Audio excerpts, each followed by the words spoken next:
Assalamu alaikum. Wannan bidiyo na shugabanni ne a matsayina na cikakkiyar 'yan Najeriya wanda nake da 'yanci in yi magana in faɗi san raina saboda kuwa da gumina da ɓata lokacina da ƙarfina na je na dangwala na zaɓi mutane. Ko da ke ni ban zaɓi Buhari ba, ban taɓa zaɓen Buhari ba, ban taɓa san Buhari ba wallahi. Dan ni bana munafurci. Kuma maganan nan da zan yi ba wai na ji wasu suna cewa 'yan fim ba su yi magana ba, wannan maganar su ba za ta sa na yi ba, kawai ra'ayin kaina na yi, na ga ya kamata in fito a matsayina na 'yan Najeriya in kalubalanci abin nan da yake faruwa. Wannan bidiyo na shugabanni ne, Allah Ubangiji ya sa ya kai muku inda nake so a gani, a ga wannan bidiyon. Wannan mulkin kama karyan ya ishe mu haka, wannan renin hankali da renin tunanin ya ishe mu haka. A yi ta kashe mutane ba za a yi magana ba, ran mutane da ran 'ya'yanku duk ba rai ɗaya ba ne, ba wanda ya fi wani a gurin Ubangiji sai wanda ya fi wani tsoronsa.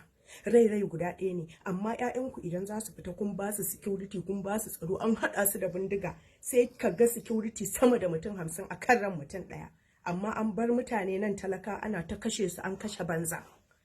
Wannan wani irin mulki ne? Shikenan baka isa ka fito ka yi magana ba, sai a ce aje a kama ka. Wai kama wannan an kama ka iyakaci a kashe ka ko? To idan aka kashe ka, kai ma wanda ka sa a kaman a kashe din, kai ma zaka je inda wannan wanda ka sa a kashen ya tafi. Ba wai a duniya zaka dawwama ba. Yau Allah ya ji kan Abba Kyari ina yake, yana cikin ɗanɗana daɗin mulki, Allah ya ɗauki ran abinsa. A mulkin ko da ke gashi nan sakamakon canjin, ga abin da sakamakon canji ya saka mana da shi, ko in ce ya saka muku da shi, don ni ban yi sakamakon canji ba wallahi, ban yi ba saboda me? A lokacin sakamakon canji ne aka san wani yunwa, aka kawo talauci mai mugun wahala, mai mugun yawa. Abin da kake siya naira 10 yau bana sai ka siye shi naira 30, an kasa kashi uku, abin kashi uku ake siya a kashi 1.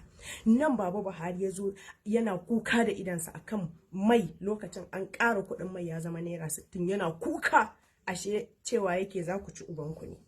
Yau mai nawa ake siya? Yau ana siyan mai naira 145, sai a wannan koronan ne aka sauke mana wani naira 3 ne ko nawa ne aka sauke.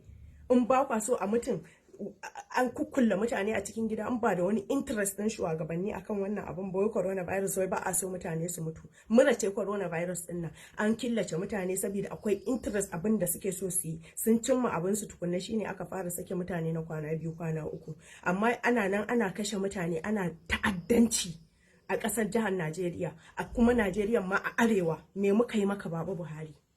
Me muka yi maka? Ba wanda zaka sakawa da alheri da annoba sai mu yan nan menene arewa. Ka duba yanda ake kashe mutane a jihar Katsina, jihar Zamfara, jihar Maiduguri.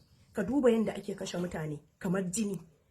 A lokacin sakamakon canji ne aka san yunwa, a lokacin sakamakon canji ne aka san wani kidnappers, a lokacin sakamakon canji ne a je a fyaɗe 'ya'yan mutane da matan mutane da kowa da kowa, kuma an yi banza.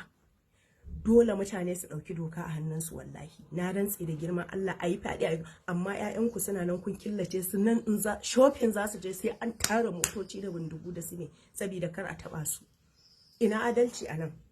An ce mulkin demokuraɗiyya yake ko me ake yi, amma ba dama ka fito ka yi magana sai a kama mutum. Gashi an kama Nastura Ashir, wallahi a sake shi, ashe an san inda za a kama mutum idan ya yi laifi, amma aka bar 'yan ta'adda.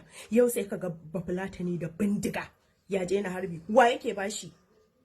Renin hankalin ma ya yi yawa, wannan tunani ba zai ɗauka ba. Wa yake ba bafulatani bindiga da ba za a je a yi bincike a kama su ba? Saboda me? Saboda akwai interest akan wannan abun, ba abin da ya fi karfin gwamnati. Yanda in an fito a zagi gwamnati, a je a kama mutum ko kuma a kashe mutum, ashe za a iya kama 'yan ta'adda, amma an bar su.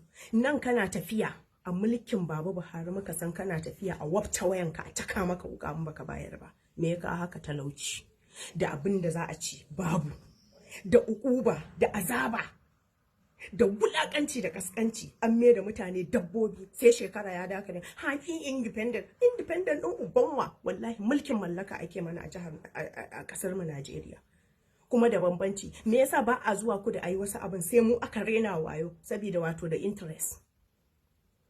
Nan yan arewa mu muka zaɓi Buhari, ko in ce su suka zaɓi Buhari. Ni yar arewa ce, cikakkiyar arewa, amma ban zaɓi Buhari ba. kuma ba abin da Buhari zai bani wanda zan ce ni in ba na son mutum ba na san shi, in ina san shi ina san shi. Sabida me? Sabida gudun wannan annoban.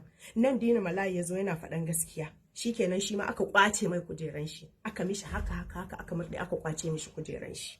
Shikenan ba dama mutum ya faɗi magana, ko a tura a kashe mutum, ko kuma a tura a kama mutum, ko kuma in kujera ce da mutum a kwace. Me yasa ba za a yi magana ba? Cewa fa aka yi mulkin demokradiyya yake, ko me ake faɗan wannan abin? Mulki ne na ka faɗi yancinka, amma kana faɗan yanci an ba shugabanni shawara sai a ce a je a kama mutum. Ga 'yan ta'adda nan suna ta'addanci, ba a taba zuwa an bincike su an kama su ba, sai dai a zo a rena mutane hankali a ce wani an kama wane ne, an kama wane ne. Nan fyaɗe ake wa mutane, an ki a yanke hukunci. Wallahi azim mutane za su yanke hukunci da kansu. Misali yanzu a ce ni a yi wa 'ya'yan haba alaji. Wallahi azim gwamnati ta tashi ta san me take yi, ta farka. Ku masu bidiyo kuna cewa a'a ba su san, sun sani, ba abinda ba su sani ba. Wallahi bidiyo idan ka fito kai tari, kafin ma kai ka gani su sun gani. Ce muku akai ba su sani ba, ko kuma ba sa gani? Ba abinda ba sa gani. Har rayuwa ce ta zo mana yanzu ta social media.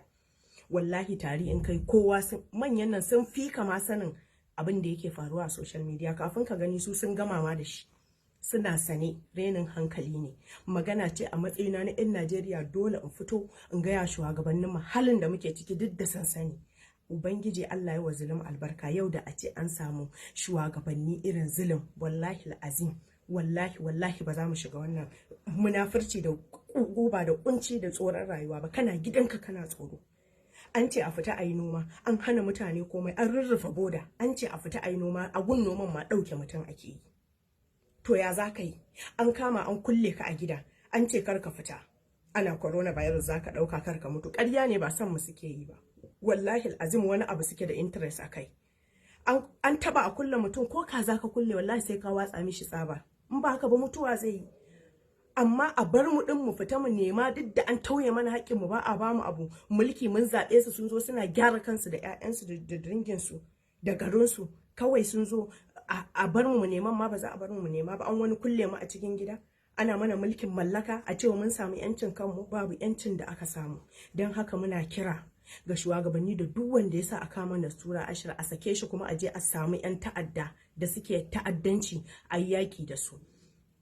Me yasa ba za a cire jami'an tsaron da suka kasa ba? Wai tsaya 'yan majalisu ma kuna da ikon da za ku tuge mana shugaba idan ba zai iya mulkin Najeriya ba. Mulkin Najeriya ba na mutum lagalaga ba ne. Baba, in ba za ka iya ba, Baba Buhari, ban maka rashin kunya ba ka sauka. Idan ba za ka iya ba, ku cire mana shi, ba maso. Sai mun kare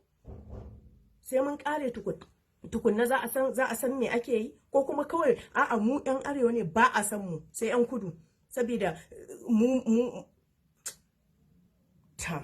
kar ku shiga hankalinku.